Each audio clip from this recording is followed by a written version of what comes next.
No, open kayo dito guys. Dito sa aking live, sabihin nyo lahat ng gusto nyo sabihin. Open dito, wag lang kayo magmura. No, wag lang kayo mag-below the belt kasi nga isasako ko rin talaga kayo. Pero kung magsalita kayo, ipaliwanag ninyo guys yung inyong ipaglaban ninyo kung ano yung gusto niyo ipaglaban. Kasi may mga nag-message sa akin, pinaglalaban nila na Kisyo, nagtanong lang naman eh. Alam mo guys, sa tingin nyo ba ang Velvet Fox mag-react ng ganun kung tanong lang? Di ba? Mm. So, dito guys, ano po, dito guys, open dito ha. Open tayo dito. Hindi ako magagalit sa inyo. Hindi ko kayo sasako. Basta no below the belt lang. Kasi nga, maganda dito. Pag-usapan natin dito kasi, alam nyo ba kahapon, kinausap ako ni Kalinga Prab. Sabi niya, yun nga, nangyari nga na, kung ano nangyari sa Danjoy daw. Siyempre, kasama ko si Kalinga Prab. Ako ngayon ang kinausap. Marami pa guys, mayroon pang umabot din kay Oy, Warrior Mama, since na di na briefing about sa good business ethics si Velvet Chairman. Nadamay si Joy na dapat direct mo na sa buyer yung panawagan mo. So, pati yung sa demand guys ng mga supporters na about bakit ang Danjoy daw bihira ang mablog. Ako, sinagot ako ni Kalinga Prab kahapon kasi pinarating ko din sa kanya eh. Sabi ko kay Kalinga Prab, bakit daw ang Danjoy madalang i-vlog? May sagot si Kalinga Prab. Alam mo, sabi ni Kalinga Prab, may schedule yan sila. Alam niyo ba si Joy guys, kung ang schedule ni Joy guys hindi lang masyadong mahirap, madalas yan ma-vlog. Anong oras si Joy guys nakakatapos sa school? Sige, tanungin ko kayo. Anong oras si Joy nakaka-uwi? Di ba, mahirap ang course ni Joy kasi nursing yan, busy sa pag-aaral. Kung ang siguro si Joy may iba-ibang course lang, madalas yan nabablog. Ang sabi nga ni Kalinga Prab, may schedule yan sila. So alin ang unahin natin? Yan alin ang unahin natin? Ang Velvet o ang Danjoy? Hoy, pang Starbucks ice cream o milk tea. Ma'am Tess, grabe naman yan, ang dami. Isa-isa lang po. So guys, ganito ha. Alam mo, ang hirap kasi sa inyo guys. Demand kayo dyan ng demand. Kuda kayo ng kuda. Ito, i-real to ko rin kayo. No? Kisyong nagaganyanan naman kayo. Di ba? Alam mo, sabi ni Kalinga Prab, kung si Joy lang, ang schedule ni Joy hindi ganun kahirap. Ano ako, Ma'am Tess? Malamig lang ako, Ma'am Tess.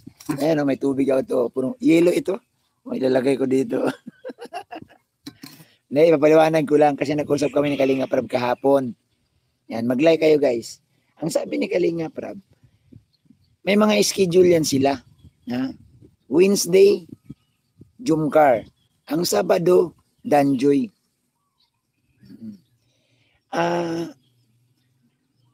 Di ba? Si Imelda Aquino. Si Nanay Imelda ba ito? Ayan, Nanay Imelda, kinig ka lang dyan, Nay, kasi gusto ko lang, Nay, iparating sa mga supporter ng Danjoy na nadadamay si Joy sa pinagagawa nila. Wag tayo masyadong agresibo, guys, na kumulang. Alam mo, ang hirap kasi sa mga ito ha. Unahin natin itong Velvet, guys. Mamaya na yung sa schedule. Ang hirap kasi nitong mga tawag nito ni Wow Life, panatiko na eh. Sa live ni Wow Life kahapon, binansagan niya kayong panatiko. Ibig sabihin, mga ano na kayo. Para na kayong mga ano daw, yung kabayo na nakatutok na lang sa isang direksyon. Di ba? Di ba, nang dahil lang sa mga simpleng, di ba, para sa akin kasi guys, hindi man sana yun, ito, sino nakapanood guys ng ng Velvet? Paliwanag Velvet. Ako guys, pinakinggan ko. Kung ang inyong comment doon, tanong lang. Hindi, may mga nag-comment doon na sinusumbatan. Di ba? Di ba ang sinusumbatan ninyo dahil ba sa naku po.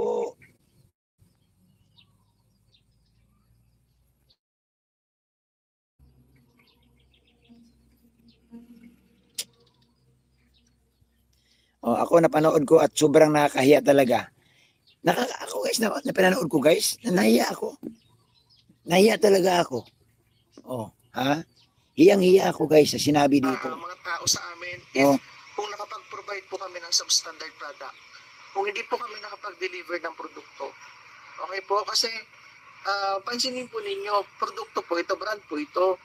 Pagka ganun po yung nakita sa page namin, parang na lang po yung iba, di ba, na mga hindi naman po involved sa Kalingap, ano?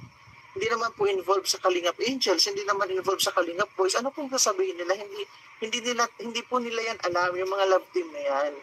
Okay, yung sabihin nila bakit ganyan, ang daming mga bad comments sa Velvet Box. Pangit ba na brand yan? Pangit ba na produkto yan? Di ba po? I'm just protecting the brand as the chairman of the board of directors.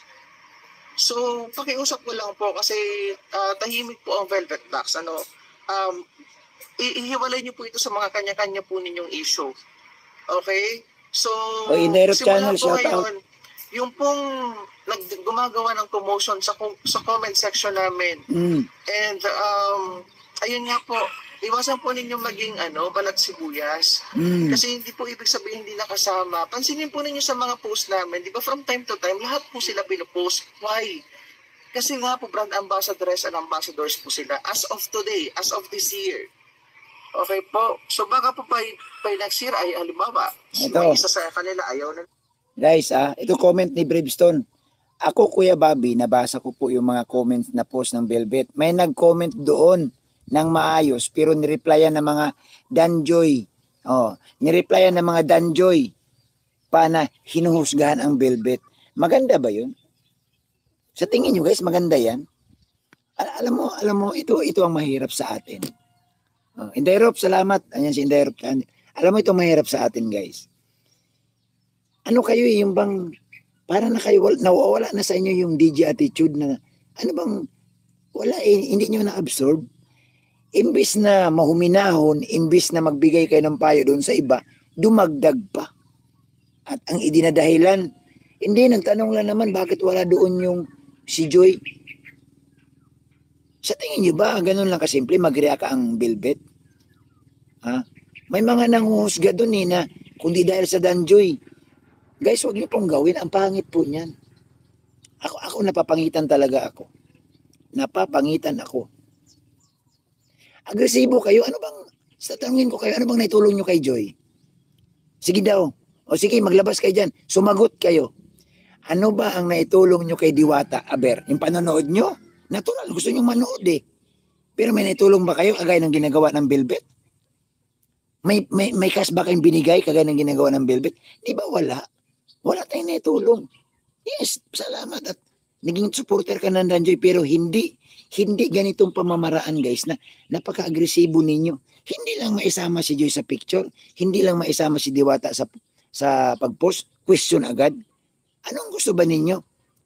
Gusto niyo talaga maging sikat si Joy? Gusto niyo talaga si Joy ilagay sa pedestal? Okay na nga ang Danjoy eh. Masaya na sila ni Dan, no? Ako talaga guys, masaya na talaga ako guys kasi nagkatuluyan yung dalawa. Oy, Mama Marlene Chang, shout out. Di ba? Huwag kayong masyadong agresibo na para bang gusto nyo bawat post andyan si Joy.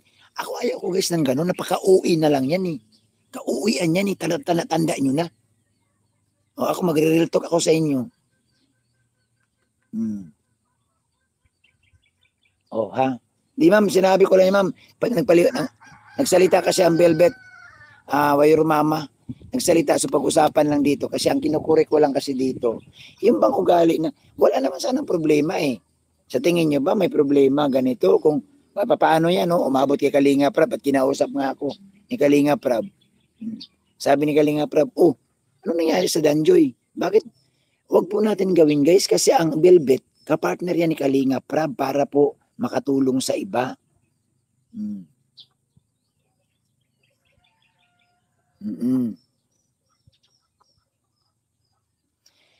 ano lang yan guys, sabayan lang natin dapat nga magpasalamat pa tayo na, uy, salamat naman, andyan ang Velvet Box. Oh, okay lang yan, kahit walang post, wala si Joy dyan sa post. At least, mayroon naman silang live ceiling. Di ba? Ay, okay lang yan, kahit si Diwata, hindi may post dyan, at least kumikita naman, ibinibigyan naman ni Velvet Box ng time para mag-live selling sila at in return, may natatanggap.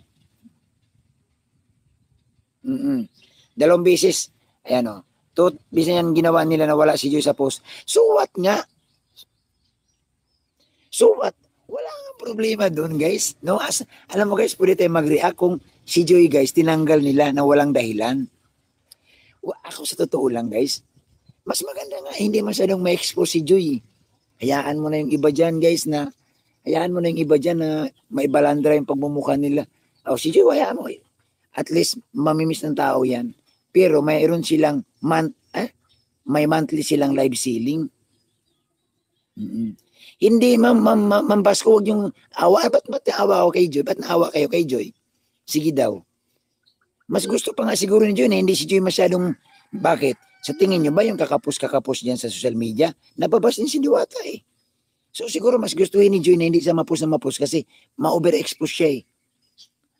Ang mahalaga, may kontrata siya sa Velvet Box. Ang mahalaga, hindi siya nawala sa Velvet Box. Yun eh. Sa totoo lang guys, aminin natin, nakatulong ang Velvet Box para give and take sila. O, si Joy nakatulong din sa Velvet Box. Ang Velvet Box nakatulong din naman kay Joy. And return guys, makakatulong sa kanyang pag-aaral. Hindi para, di ba wala man, yung paliwanag dito, pakinggan ninyo. Brand ambassador. Mm. So, ibabash niyo po ba yung Velvet Box because of that? Mm. Di ba po? Ang product po namin is hindi naman nagpa-provide ng dehadong product para sa mga kababayan natin. I just want to reiterate that Velvet Box product is good, open to all, no? Lahat pwede pong gumamit, lahat pwedeng bumili. And of course, ang collaboration po namin is open to all. Lahat po ng celebrities, lahat ng content creators, lahat ng vloggers, open na open po yan. Okay po. Kasi Velvet Box is a brand, is a business. Iwalay po ito sa content, iwalay po ito sa pag-vlog, iwalay po ito sa kung ano man pong mga meron po kayo or community po ninyo. Ano po ito? Iwasan po natin magkaroon ng promotion sa page po namin. Ano po, pakiusap ko lang po. Kasi po, yung pong hindi mga involved, hindi alam yung mga community. Kasi we have a lot of clients. Kumbaga, Velvet Box po talaga because they are buying because of the product. So, minsan marami din po nagtatanong, bakit gano'n, bakit ganito, anong issue, di ba? Hindi po nila yan alam. So, yung simpleng picture po, siguro na hindi nakasama. So, wala pong intention yun na i-chapero or Ako sa totoo lang guys, hindi paborito or hindi na siya ambassadress, hindi po gano'n. yan, correct. Para sa akin, hindi ako guys, no, hindi ako after sa post eh. Hindi ako after sa palibasa. Ang iba lang kasing mga viewers, ang ibang supporter, gusto nila kasi guys, laging angat si Joy. Para ba nakikipag-compete? Ito, aminin niyo sa hindi. Aminin niyo sa hindi. Ito yung gusto ninyo eh. Na, dapat si Joy andyan sa taas. Dapat tinan mo lang to ngayon. About, ito, nakarating kay Kalinga Prab. Ito guys, sabihin ko sa inyo, kahapon kinausap na ako ni Kalinga Prab. About sa pagbablog kay Joy. Sabi ni Kalinga Prab, lahat yan sila Kuya Bobby, pantay-pantay ang tingin ko sa mga Kalingap Angels. Si Joy napakahirap kumuha ng schedule para i-vlog. Anong oras nakakauwi? Diba? Anong oras nakakauwi si Joy? Ano ba ang gusto ninyo? Palalabasin si Joy sa school para lang i-vlog? Pag Sunday, pahinga si Joy. Family day, magsisimba. Anong gusto niyo? Walang pahinga yung tao. Di ba? Huwag niyong ikumpara. Sabi nga ni Kalinga Prab, may schedule yan sila lahat. Pero may time kasi na pagdating ng Sabado, may mga lakad din, hindi rin available, hindi matuloy-tuloy ang vlog. Pero lahat yan sila, may mga schedule yan. So wag po kayo masyadong, ang problema nga, nakarating kay Kalinga Prab, yung inyong mga, yung mga comment ninyo, na kisyo daw, may favoritism. Siguro guys, kung may favoritism, baka hindi na binlag ni Rab si Joy. Diba? Baka hindi na yan, kung doon na lang si Rab mag-vlog sa iba. Totoo. Ang iba kasi guys, ang hirap ninyong pasayahin. Ang hirap ninyong, di ba, para bang laging may kulang, laging may, dapat ganito, dapat ganito, dapat ganito, dapat angat, dapat angat ang danyo, dapat nangingibabaw ang danyo, dapat ganun lahat. Di ba mas maganda nga kung tahimik lang? No, di ba, hayaan, sabi nga mas maganda nga kung tahimik ka lang Hayaan mo ang tahimik pero masaya. Hindi yung, tingnan mo dito sa Velvet Box, sino dito ang napuruhan? Danjoy, si Joy. At saka ang iniisip ko dito kasi guys, yung CEO na yan, kapartner ni Kalinga Prab yan. Ano na lang sabihin ni Kalinga Prab dito? Nahiya ako kay Kalinga Prab kahapon si kinausap ako. Hiyang-hiya ako. Nakakaya din doon sa Velvet kasi magkasama kami talagang noong nasa Manila, napakabait. Nagkukwentuhan kami. Pinakilala ako ni Kalinga Prab. Tapos ganito ang nangyari. Bagong supporters yan, kuya.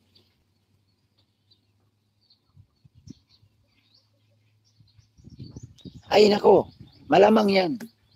Alam mo, yung umabot kay Kalinga Prab yung mga demand yung issue ganito. Kaya pag ganun guys, lalong may inis. No? Lalong may inis. Itong si Kalinga Prab kung ganyan kayo kasi nakakahiya baga. Sa tingin nyo ba guys, kung sabi ko sa inyo, ang Velvet Box, mababait man yan sila. Hindi man yan sila guys ganun mag-react agad kung hindi lang talaga mga comment doon talagang sobra na. Bakit ba sila? Dapat nga huminay-hinay tayo At saka kung patungkol man lang sa pag-post, hindi man siguro yun malaking dahilan. Mag-alas sa balutan tayo guys, magwilga tayo kapag si Joy tinanggal sa Velvet na walang dahilan. Na para bang kita natin, tinanggal siya na walang kano-ano, magtatanong tayo doon. Pero yung sa picture-picture lang, wala naman yan. Picture-picture lang, post-post lang yan